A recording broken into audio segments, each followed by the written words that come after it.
Bonjour à tous, nous sommes ravis de vous accueillir ce matin pour notre cycle de webinaires sur le futur des organisations commerciales et avons le plaisir d'accueillir Stéphane Pichery de Crowdhummer. Merci. Bienvenue Stéphane. Merci.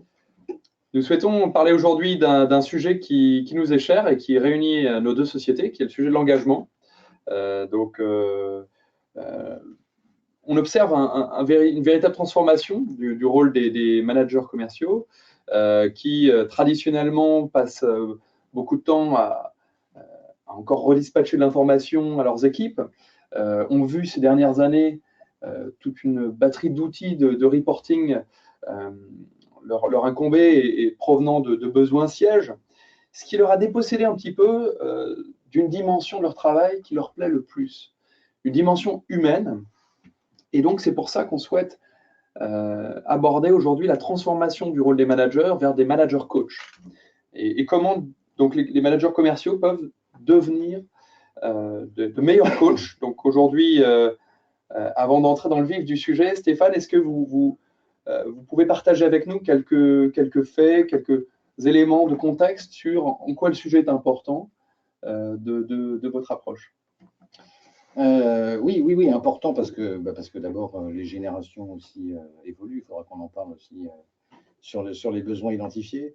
Aujourd'hui, si on devait citer quelques chiffres, on se rend compte dans nos métiers qu'on estime à peu près aujourd'hui à 60% des managers commerciaux qui expriment le fait de ne pas avoir suffisamment de temps pour piloter les individus versus pilotage, comme vous l'exprimiez à l'instant, pilotage des chiffres ou pilotage des données. Ce qui aujourd'hui, effectivement, nous renvoie vers comment je peux réconcilier ou mieux concilier le pilotage des équipes, le pilotage des individus et, bien entendu, le pilotage de la performance. On a aussi, parmi les chiffres qu'on communique, on estime aujourd'hui, quand il y a des processus de vente établis dans les organisations, vous en avez un peu moins de la moitié de ces processus qui réussissent à bien vivre, en tout cas à être acceptés et bien vécus et utilisés par les commerciaux. Ce qui nous renvoie encore une fois vers cette nécessité d'avoir cette complémentarité entre encore une fois, l'accompagnement de l'individu et l'accompagnement de la performance. Vous évoquiez tout à l'heure des notions d'engagement, puisqu'on est aussi au cœur du sujet.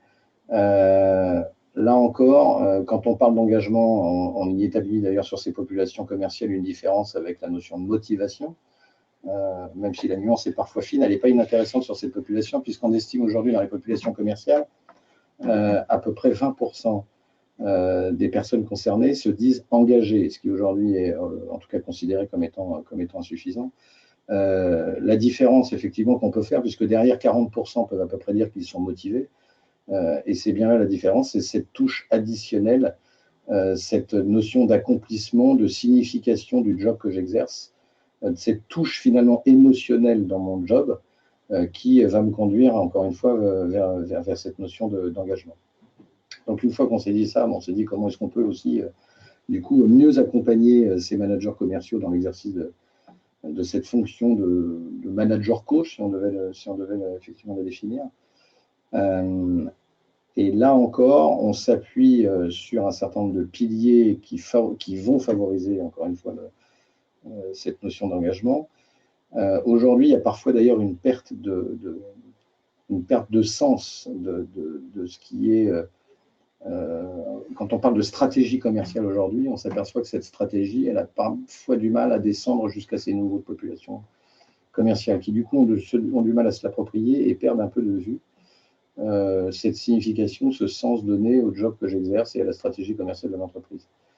Il y a un pilier qui vise à dire comment est-ce qu'ensuite on crée les conditions de mon engagement. Donc là, on va toucher effectivement sur ma montée en compétences, sur les outils qui me sont proposés, sur les systèmes de rémunération. D'ailleurs, on pourra en parler tout à l'heure si vous le souhaitez, sur l'évolution aussi de ces systèmes. Où là, on va dire que les structures sont plutôt bien équipées en matière d'outils, de pilotage, encore une fois. Ce pilier-là est plutôt bien nourri. Et puis, vous avez un troisième pilier qui, pour nous, est vraiment le pilier essentiel sur ces fonctions commerciales, qui est le pilier de l'envie.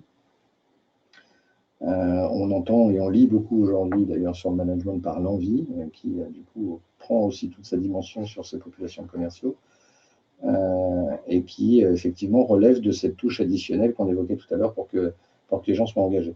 Donc déjà, si de notre point de vue, un manager, coach, en tout cas dans son rôle de coach, a bien en tête ces trois piliers qui veulent dire quand je vais accompagner l'individu, je me soucie de sa compréhension de là où je l'emmène, que je crée les conditions, de par ses compétences et les outils, que je crée les conditions de sa mise en action et que je me soucie également de cette touche, j'allais dire à nouveau émotionnelle, pour créer de l'envie et comment effectivement est-ce que je m'assure que je suis aussi au cœur aussi des motivations qui sont liées à chacun.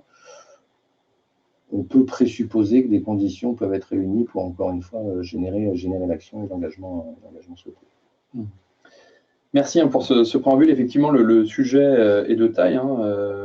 Et donc, avant de rentrer vraiment dans tous les moyens qu'on peut déployer, que peut déployer ce manager coach, comment vous le définiriez, ce manager coach, et en quoi est-il différent du manager traditionnel? D'abord, on voit très clairement de par, encore une fois, les nouvelles réflexions en cours sur les modèles plus agiles, ou quand on parle d'organisation ouverte, quand on parle d'un style de management plus libéré, on voit bien l'évolution aujourd'hui du manager qui perd de sa fonction, comme vous disiez, traditionnelle, où je pilote un résultat, je pilote une équipe et je reporte, entre guillemets, en fonction de l'ensemble de ces éléments, vers un rôle qu'on pourrait plus qualifier de facilitateur, qui est de dire du coup comment j'anime un collectif, ce qui d'ailleurs pourrait nous conduire à porter une réflexion d'ailleurs de ce que pourrait être l'organisation commerciale de demain. Mais effectivement, comment je quitte ce rôle du pilote de la performance vers un rôle, encore une fois, de facilitateur. Donc je suis presque du coup, si on devait schématiser ça, je pourrais presque me retrouver à l'extérieur du groupe, si on prenait l'image, alors que le manager traditionnel pourrait être positionné plutôt au centre du cercle. Ce manager coach, lui, effectivement, a ce rôle et ce regard extérieur pour pouvoir, encore une fois, accompagner les individus en fonction de leurs envies et pas uniquement en fonction de leur savoir-faire. Alors justement, vous avez parlé d'envie.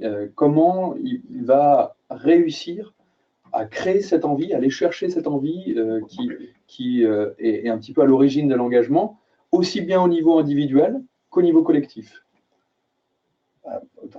Travailler l'envie, c'est déjà, de notre point de vue, se concentrer parfois sur les moyens plutôt que sur les résultats. Donc, une première démarche pourrait déjà consister à dire que quand je pilote quand je développe ou manage un individu, si je devais utiliser l'image à travers deux questions, je pourrais passer de combien tu vends à comment tu vends. Ce qui, encore une fois, va me permettre d'identifier des compétences à développer, de pouvoir identifier des efforts réalisés, parce que ça aussi, la notion d'effort est une notion qu'on souhaite aujourd'hui pousser, puisqu'on a beaucoup évolué dans une culture de résultats. Je trouve que c'est toujours aussi intéressant de se demander, quand je suis manager coach, quel est le regard que je porte aussi sur une culture de l'effort.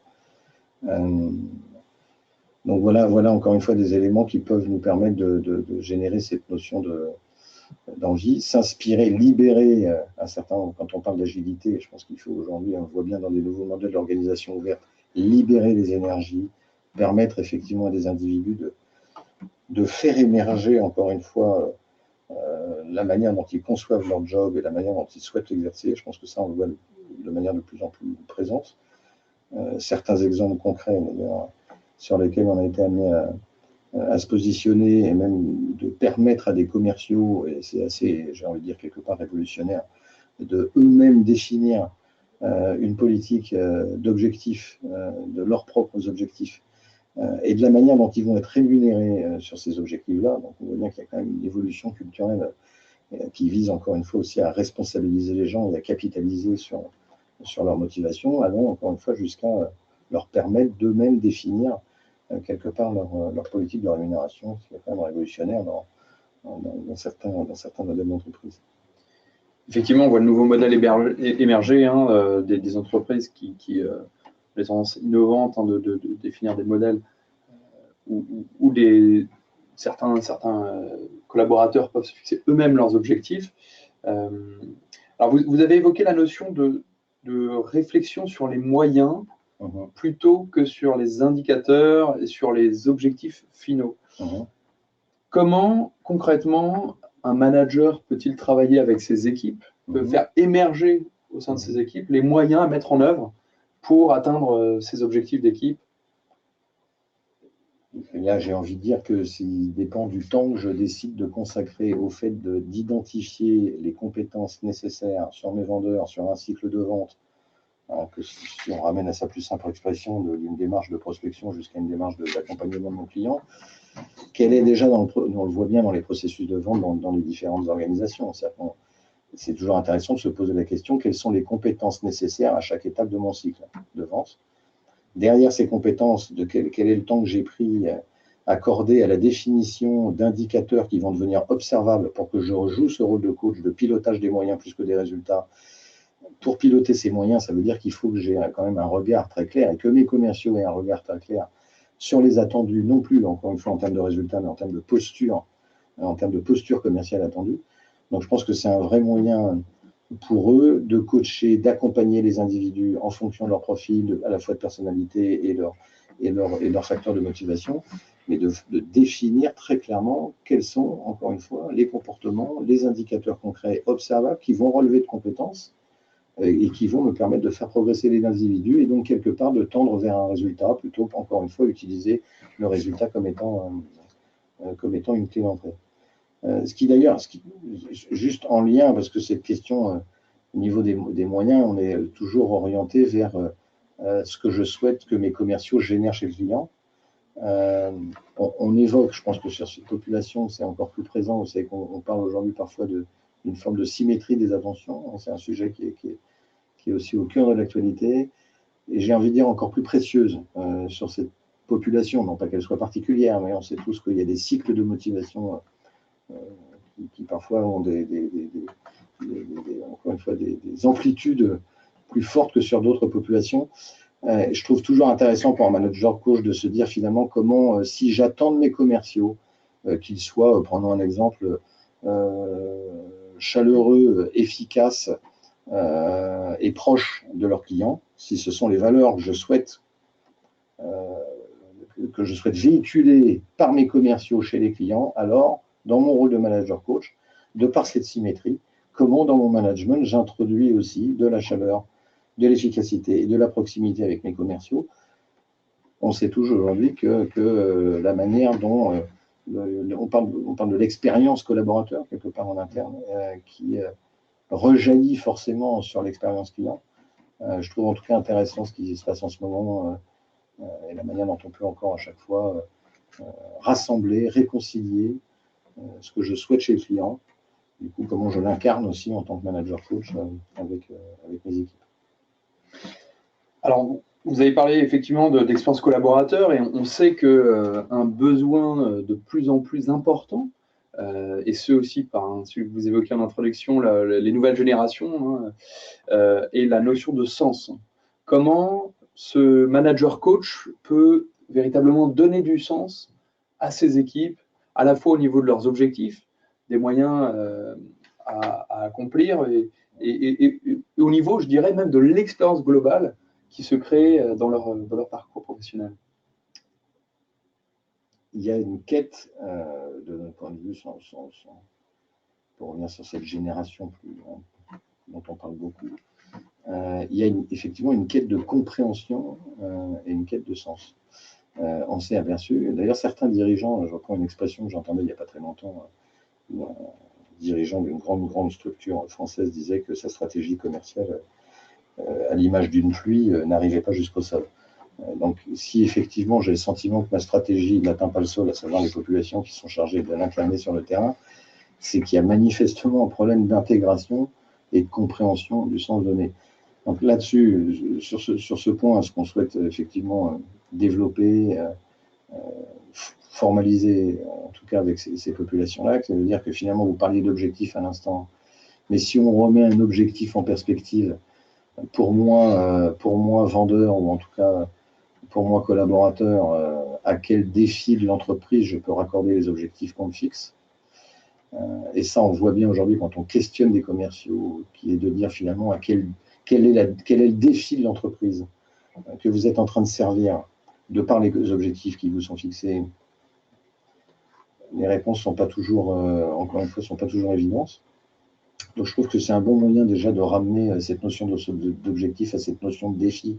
Et si on prend une image avec un objectif qui serait un peu plus court-termiste sur des défis, on est plutôt sur des échelles 3-5 ans. C'est-à-dire finalement, si je me projette un peu, encore une fois, à quoi sert mon objectif et à quel défi répond-il? Et puis au-dessus du défi, quel est mon niveau d'appropriation de la stratégie commerciale au sens large du terme, de quelle manière a-t-elle été communiquée, partagée.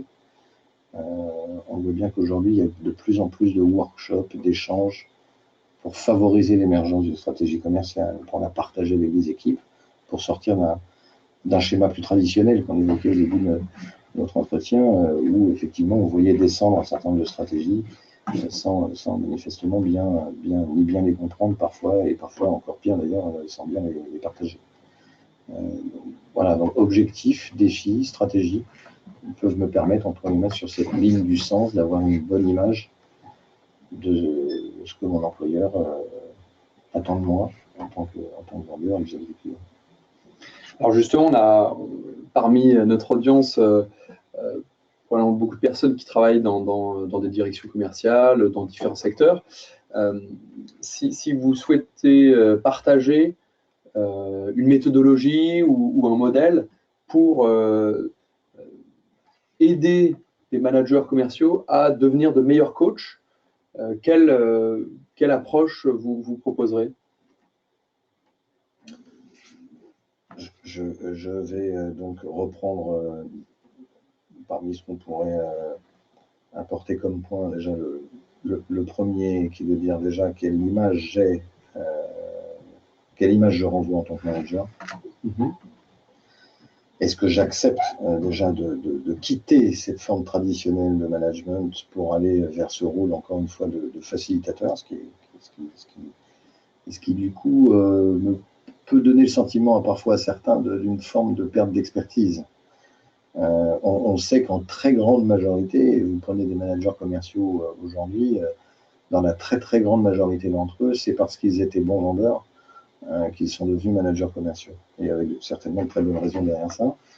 La limite de ça, c'est que du coup, j'exerce mon rôle de manager commercial sous l'angle de l'expertise commerciale que j'ai acquise pendant des années et qui d'ailleurs a fait de moi un des meilleurs vendeurs de l'entreprise. Donc ça, faut aussi, j'ai envie de dire, une forme de lâcher-prise nécessaire sur ce rôle de bon vendeur passé qui va me permettre d'avoir les astuces pour pouvoir coacher et entraîner mes commerciaux pour qu'ils génèrent du résultat. Donc ça, on souhaite parfois justement quitter cette forme du management par l'expertise, aller vers ce rôle oui, je reprends le terme encore une fois, de facilitation vis-à-vis de mon équipe. Une fois que j'ai accepté ça, le deuxième point pourrait consister à dire, et c'est ce qu'on disait tout à l'heure, comment je vais piloter le chemin, les efforts et les moyens plutôt que de piloter le résultat. Donc, quel est, avec mon équipe, le temps que j'ai pris pour co-définir et co-réfléchir avec eux les postures attendues qui vont nous permettre, je le disais tout à l'heure, dans des moments de brief ou de débrief, de capitaliser sur ces critères observables. 3.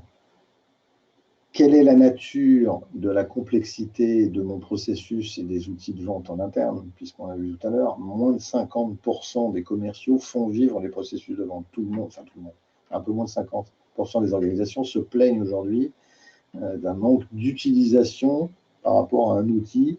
Donc, de me poser, de se dire quel est mon processus de vente, comment est-ce qu'il a été construit,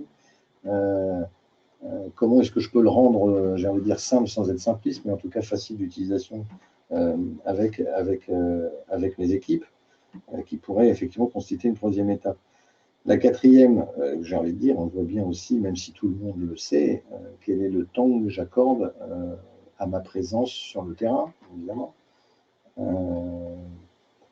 Cette proximité entre le manager et les équipes devient de plus en plus importante parce que l'interaction, la connexion, la relation manager-manager est en train, elle aussi, de se développer. Donc, n'importe quel manager commercial vous dira effectivement qu'il est important qu'il aille sur le terrain pour accompagner ses commerciaux. Encore une fois, quelle place est-ce que j'accorde dans mon agenda à cette dimension-là? Et quand je le fais,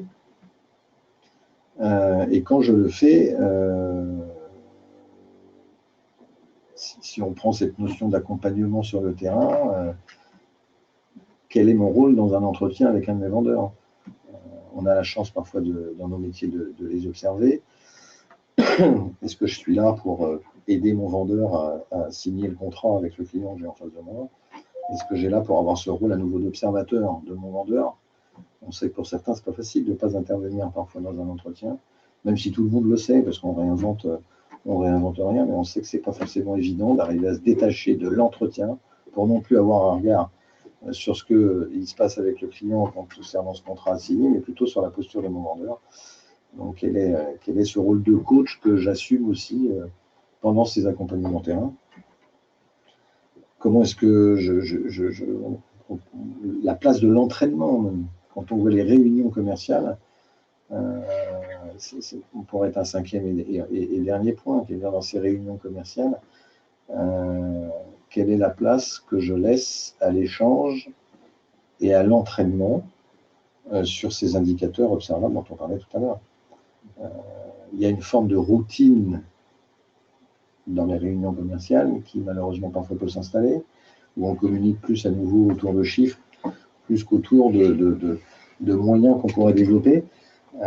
Donc quand on parle de training tout simplement, comment je rentre dans cette logique presque par analogie d'entraîneur sportif de mes vendeurs, comment on peut s'inspirer de situations critiques qu'ils vivent avec leurs clients pour encore une fois y porter un regard dans ces réunions, les entraîner, leur permettre d'avoir cette logique aussi de feedback entre eux. Donc aussi, c'est pas inintéressant aussi de pouvoir benchmarker nos pratiques, de pouvoir davantage échanger. C'est un métier, certains pourraient certainement témoigner, mais quand on est commerciaux sur le terrain, il y a une forme de solitude parfois quand on est un petit peu seul chez les clients. Et donc, comment j'arrive à gagner en énergie, à faire en sorte que mes batteries restent bien chargées, parce que j'ai un manager qui, au sein même de ces réunions, est aussi là pour me porter de l'attention et m'entraîner sur ces postures attendues et celles que j'ai envie de développer auprès de lui. Alors, merci pour ces éléments. Est-ce que vous avez, Stéphane, des exemples d'entreprises ou de cas d'études qui ont mis en place des dispositifs innovants qui peuvent être inspirants pour d'autres organisations plus traditionnelles? Innovant, innovant pour développer justement cette agilité dont vous parliez, cette culture du feedback, cette organisation apprenante et cette démarche finalement de coaching entre les collaborateurs et leurs managers commerciaux. Enfin, on va revenir sur les éléments qu'on évoquait là, ça me fait d'ailleurs penser c'est qu'on a souvent parlé des plateformes LMS, alors qu'aujourd'hui on va plutôt parler de Learning Experience System. Donc, là, on voit bien aussi que la notion expérientielle prend toute sa dimension. Donc oui, on accompagne bien entendu un certain nombre de clients, mais ne serait-ce même que sur aussi basique que ça puisse paraître, ne serait-ce même que sur des fiches de poste. C'est-à-dire que comment on va aujourd'hui transformer, révolutionner certaines fiches de poste pour intégrer cette notion de management tourné vers le coaching, ce qui du coup est même introduit dans des politiques d'entretien annuelles. On en observait certains en début d'année. Ça aussi, c'est quelque chose il y a quelques acteurs sur le marché qui sont connus pour l'avoir développé, mais qui est de dire finalement comment je peux manager des vendeurs par l'état d'esprit, enfin, comment est-ce que je peux coacher même par les valeurs et par l'état d'esprit. Donc ça s'invente pas, ça veut dire qu'il faut réfléchir, parce qu'on est sur des données qui sont très qualitatives. Donc les clients qu'on accompagne là-dessus, c'est comment est-ce qu'on va effectivement les aider à définir ces indicateurs qualitatifs sur lesquels ils vont pouvoir accompagner ces vendeurs au-delà même du chiffre réalisé, du nombre de contrats signés. On parlait tout à l'heure d'évolution de certaines politiques salariales. Sans forcément les citer, on accompagne aujourd'hui un certain nombre dans le secteur IT, par exemple, dans de certaines organisations sur la manière dont ils vont révolutionner, ne serait-ce même que le système de rémunération dont on parlait tout à l'heure. avec un certain nombre de risques pris d'ailleurs, hein, parce que on voit bien qu'un certain nombre de managers commerciaux sont assez contrôlants finalement, et on peut en estimer la légitimité. C'est-à-dire que je suis aussi moi-même attendu par des directions générales sur mes résultats. Donc c'est compliqué hein, de passer d'un mode contrôlant à un mode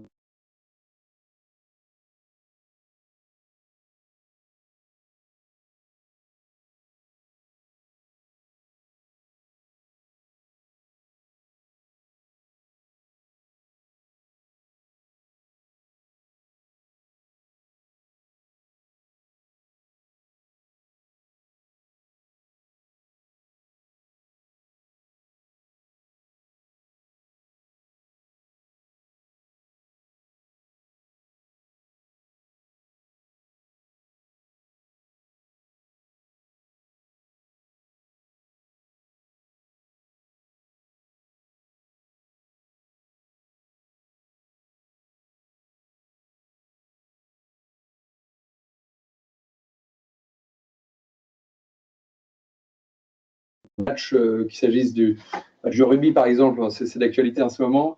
On sait exactement le nombre de kilomètres parcourus, le nombre de passes effectuées.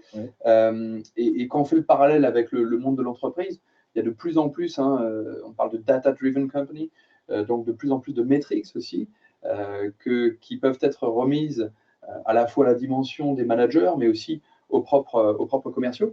Donc comment éduquer les managers à apprivoiser ces métriques pour qu'ils soient de meilleurs coachs. Je dirais à la fois les managers, mais aussi les directions, parce que c'est des changements culturels qui ne sont pas toujours faciles à conduire. Et il y a aussi une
de mes commerciaux.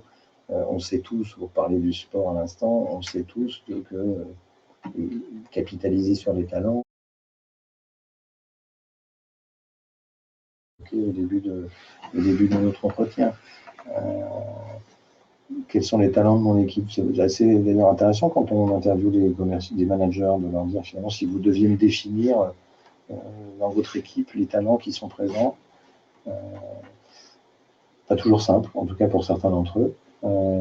Et quand on a des réponses, elles sont avant tout basées sur ce que j'ai senti, enfin, sur les compétences ou sur le savoir-faire observé chez mes commerciaux. Là encore, avec cette évolution culturelle,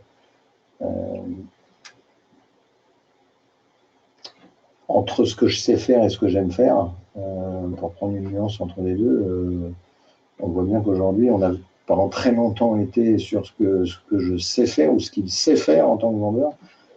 Aujourd'hui, il y a très clairement le ramener dans une dimension où il y a aussi qu'est-ce qu'il aime faire. Et quand de par le temps et cette dictature de l'urgence dans laquelle on vit tous aujourd'hui, on voit bien que quand on interviewe les managers en leur disant finalement qu'est-ce que vos collaborateurs aiment faire, ça suscite quelques interrogations, je trouve encore une fois intéressantes. Parce que ce que mon vendeur aime faire n'est pas forcément ce qu'il sait faire. Donc, c'est un vrai sujet. Hein. Du coup, dans la démarche effectivement du manager coach, il y a cette notion de connaître son équipe, connaître pour donner du sens, pour révéler l'envie. Et alors, si on creuse la notion un petit peu parallèle avec le monde sportif, hein, sur la notion d'indicateur, quels seraient des bons indicateurs, justement? Vous avez très justement évoqué le fait que ce qui est le plus important, c'est de définir les bonnes métriques. Quels seraient les bons indicateurs qui aideraient un manager commercial à être un bon coach pour son équipe? Quels seraient les quelques indicateurs qu'il devrait suivre pour permettre à tous de progresser? Il faudrait pour ça, enfin en tout cas ce sont des travaux très concrets qu'on réalise aujourd'hui avec nos partenaires. Il faudrait pour cela reprendre encore une fois les étapes d'un cycle de vente telles qu'elles sont processées dans une organisation et au regard de ces différentes étapes, de définir un certain nombre de comportements observables qui vont relever de l'étape de la vente. Donc, je veux dire que la question n'est pas forcément facile parce qu'elle est à personnaliser en fonction d'un cycle, enfin en tout cas en fonction d'un cycle de vente, parfois très différent en fonction des business models, des cycles de vente et puis des process de vente. Mais si vous prenez ne serait-ce qu'une étape qui pourrait, par exemple, être assimilée à la manière dont je vais cadrer un projet chez un client, aujourd'hui, si je fais un raccourci, il pourrait y avoir une première question qui veut dire est-ce que mon vendeur a bien ou mal cadré le projet et d'avoir une discussion avec lui sur sa qualité de cadrage, qui de notre point de vue ne va pas forcément l'aider à exercer son rôle de coach si cette notion de cadrage n'a pas été déclinée avec un certain nombre de métriques comportementaux observables qui vont me permettre de coacher mon vendeur. Si je prends le cadrage d'un projet, alors si on devait établir un certain nombre de comportements observables qui pourraient relever d'une période de cadrage d'un projet, et on va rester sur des fondamentaux, hein, mais quelle a été la qualité de mon questionnement pour cadrer le projet vis-à-vis de mon client, quelle a été ma capacité à imaginer avec lui les bénéfices attendus et la manière dont on va mesurer notre performance commune, quelle va être ma capacité, une fois que le projet est cadré, ne serait-ce qu'à déjà impacter mon client lors de la présentation, ce cadrage. Donc vous voyez bien que autant je ne coach plus le cadrage d'un projet, je coach donc chez mon vendeur la qualité de son questionnement, la qualité de son impact lors d'une soutenance face au client, qui, encore une fois, devrait, en tout cas, permettre aujourd'hui à quelqu'un de se développer en sortant d'une dimension macro, par exemple, qui serait une seule et unique étape qui viserait à débriefer autour d'un cadrage. Alors, il y a effectivement cette dimension qualitative qui revient. Et on sait qu'on parle quand même d'une transformation en cours, mais parfois qui peut être un changement qui n'est pas simple à accepter, hein, de remettre et de faire évoluer la posture des managers vers des managers coach. Du coup, j'aimerais vous demander, Stéphane, quelles sont selon vous les conditions de faisabilité pour faciliter ce changement et éduquer davantage, donc insuffler une véritable culture du coaching dans des grandes organisations commerciales, parce qu'il y a des organisations qui, on le voit encore aujourd'hui, sont assez traditionnelles, il y a des résistances au changement.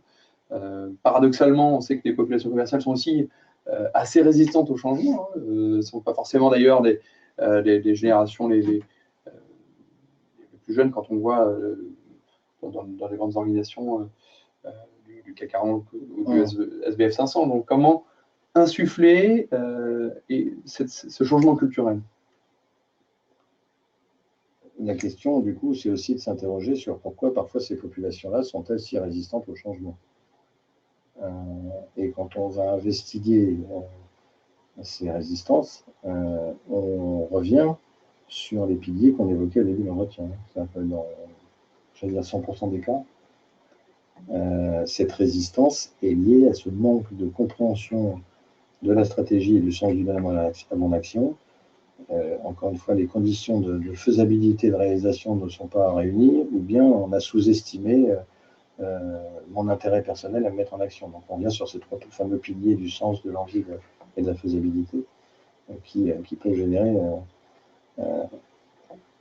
sur le fait d'insuffler cette culture du coaching. Encore une fois, ça passe par l'évolution de ces mentalités déjà incarnées, on le sait tous, par les corps dirigeants. Et on voit bien d'ailleurs qu'un certain nombre d'entre eux sont de plus en plus sensibles à cette dimension aussi à cette dimension de coaching. Le coaching passe aussi par la manière dont j'appréhende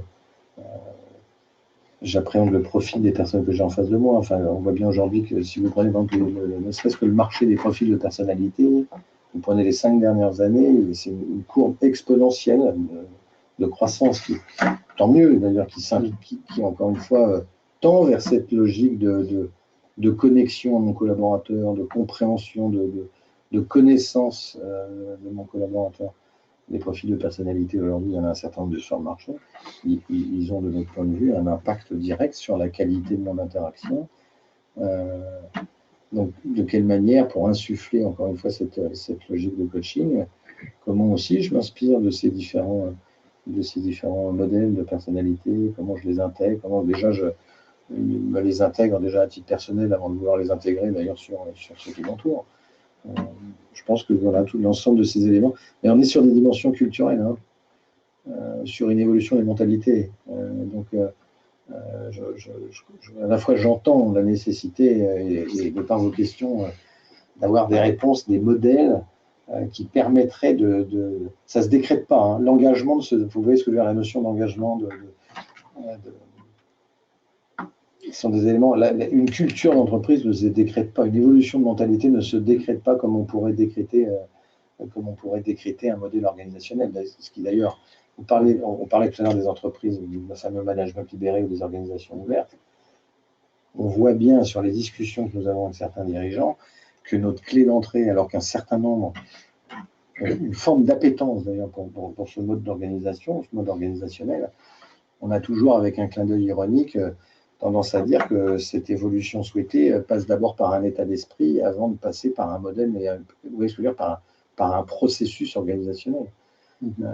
C'est pour ça qu'une évolution des mentalités, d'abord, ça se fait en un jour. Et encore une fois, c'est une compilation un faisceau d'éléments un peu convergents comme ceux qu'on évoque aujourd'hui qui vont me permettre ici et là de construire petit à petit cette dimension culturelle. S'il y avait des recettes avec effectivement un certain nombre d'étapes, ça serait, j'allais dire, magique et parfois triste. Oui, absolument. Chaque organisation a ses spécificités, mais en tout cas, ce que je retiens, c'est vraiment la notion de donner du sens, comprendre où on va déjà, et ensuite donner envie d'y aller pour finalement créer les conditions de faisabilité du changement. Alors, pour creuser la notion d'envie et s'intéresser à un certain sujet qui est le fait que la motivation ou même l'engagement peut être variable. Il y a des collaborateurs qui peuvent être très engagés ou très motivés à un moment précis et pour des raisons X ou Y, avoir une phase plus difficile. Donc, quelle posture finalement le manager coach devrait adopter pour accompagner, comprendre et du coup remettre sur la voie positive de l'engagement un collaborateur qui a une baisse de régime, une baisse de motivation et d'engagement. Pour nous, sur ce point-là, il y a deux aspects. Le premier, j'allais dire, est relativement simple, puisque dans le suivi de mes collaborateurs, on s'aperçoit que les étapes de suivi ayant dans la plupart des cas été planifiées, par exemple, si je prends un modèle très classique de la périodicité des rencontres que j'ai avec mon équipe ou avec chacun de mes commerciaux, la périodicité est définie, elle n'est pas forcément respectée, parce qu'encore une fois, j'ai un agenda et un quotidien qui est déjà bien pris en tant que manager commercial. Donc finalement, quel est l'intérêt pour moi de consacrer du temps sur une sur mon équipe avec des gens ou des personnes ou des commerciaux avec lesquels tout va bien. Donc, j'ai envie de dire que la première démarche, c'est quand je définis mon suivi, ce qui d'ailleurs me permet de détecter des écarts et des baisses de motivation suffisamment tôt pour les traiter de notre point de vue, peut-être de manière un peu plus facile. Et j'ai envie de dire que si effectivement j'avais attendu. Donc déjà, comment est-ce que je vais déjà être amené à respecter, encore une fois, ces différentes étapes dans le suivi de mes collaborateurs. Ensuite, dans les cycles de motivation, on s'aperçoit aujourd'hui qu'il n'est pas inintéressant de... En fait, la performance durable, de notre point de vue, sur une population commerciale n'est pas viable. Vous voyez, ce n'est pas très optimiste, mais la manière dont je peux contribuer en permanence avec un état d'esprit positif, sur la durée, est compliqué. Si on devait définir, d'ailleurs, pour donner une image, je pourrais considérer que si je suis dans une forte période de contribution, avec un état d'esprit qui, encore une fois, est plutôt positif, on dit de ces individus, souvent, qui sont dans une forme d'épanouissement personnel, certains qui terminent de plein boom. Hein, je suis au mieux de ma forme, je contribue, et avec un état d'esprit qui, encore une fois, est plutôt positif. Sans rentrer, encore une fois, dans le détail de ces cycles, mais on s'aperçoit que, malheureusement, la contribution, parfois, peut être au rendez-vous et l'état d'esprit a diminué.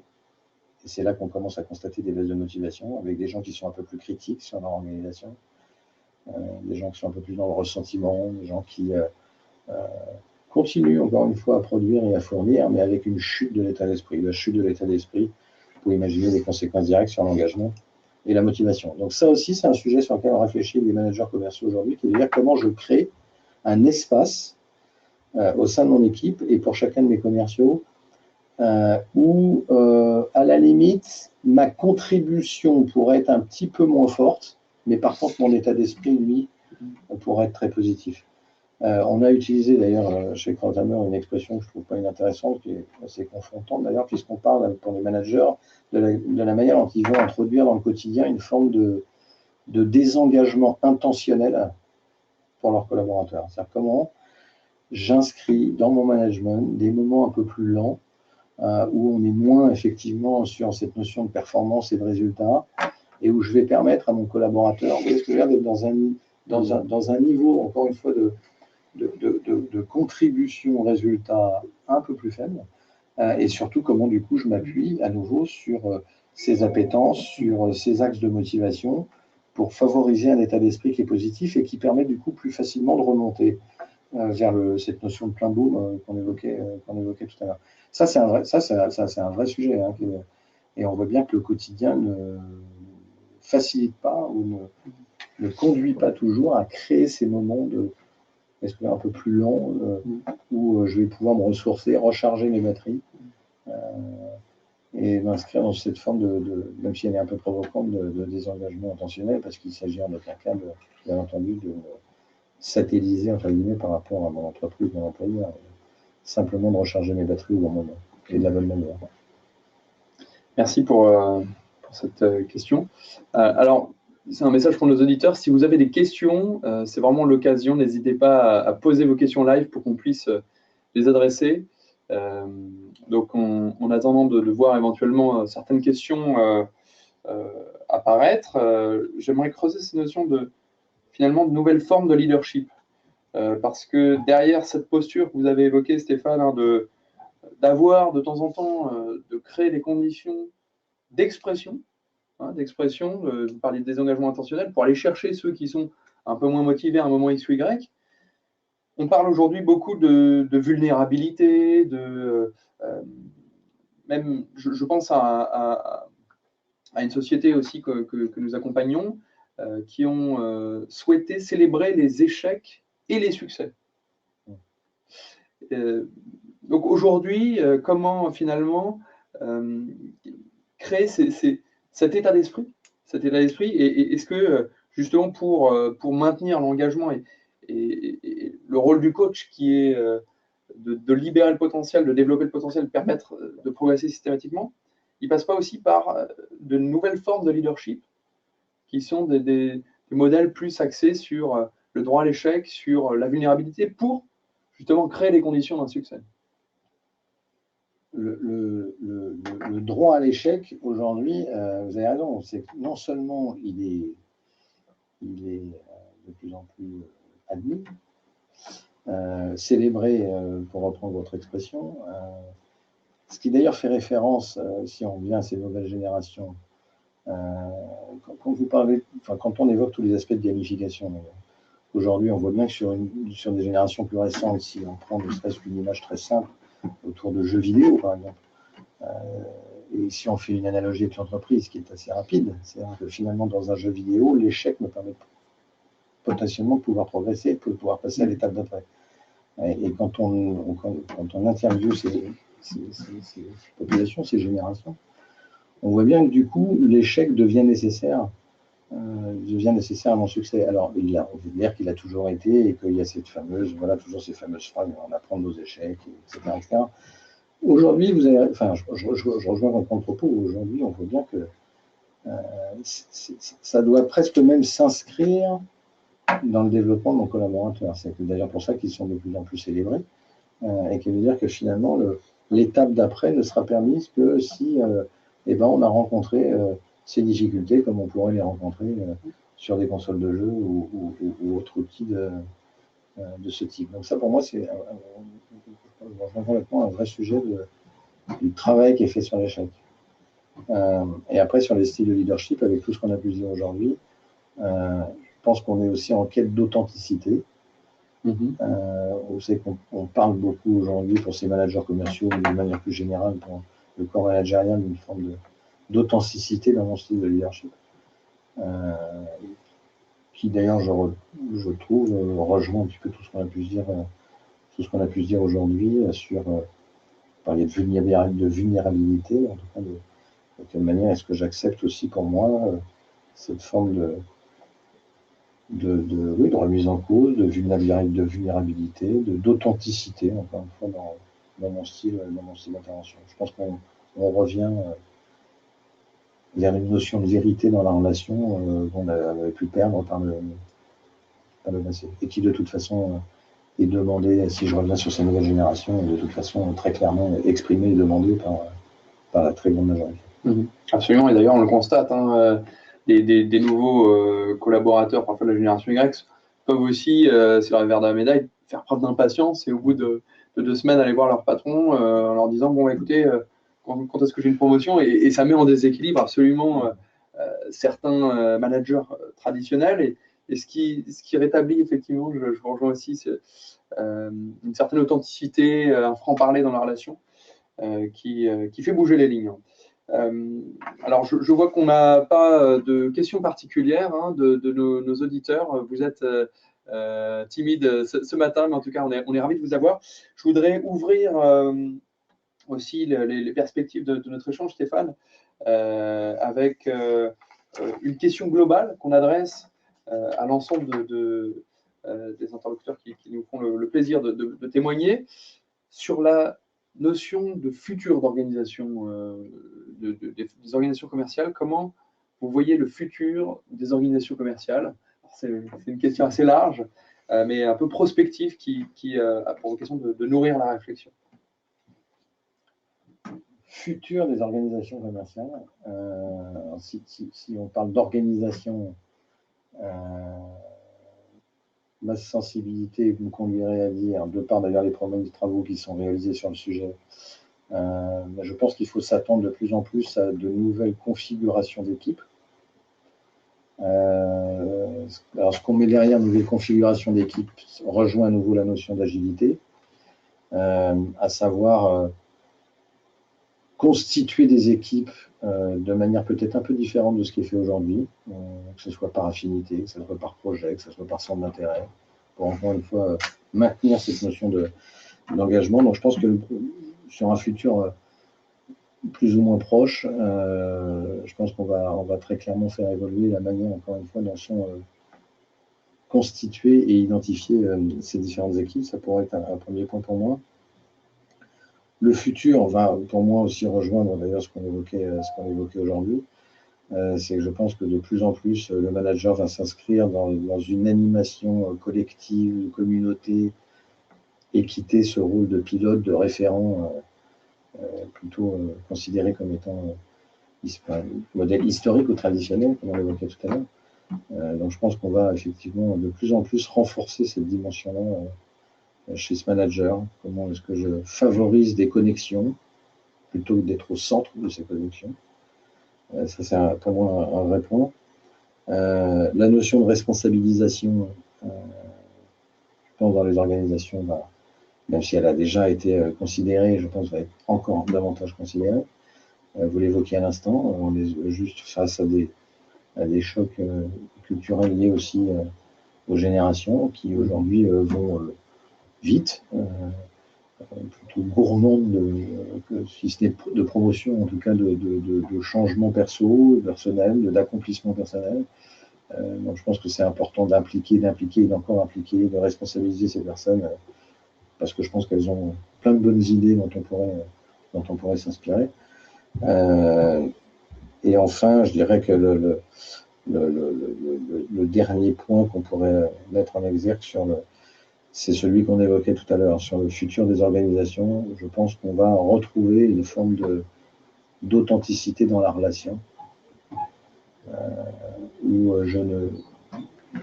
pour reprendre en synthèse ce qu'on se disait, je pilote davantage une personne avant de piloter un vendeur, et je pilote davantage une personne avant de piloter un résultat.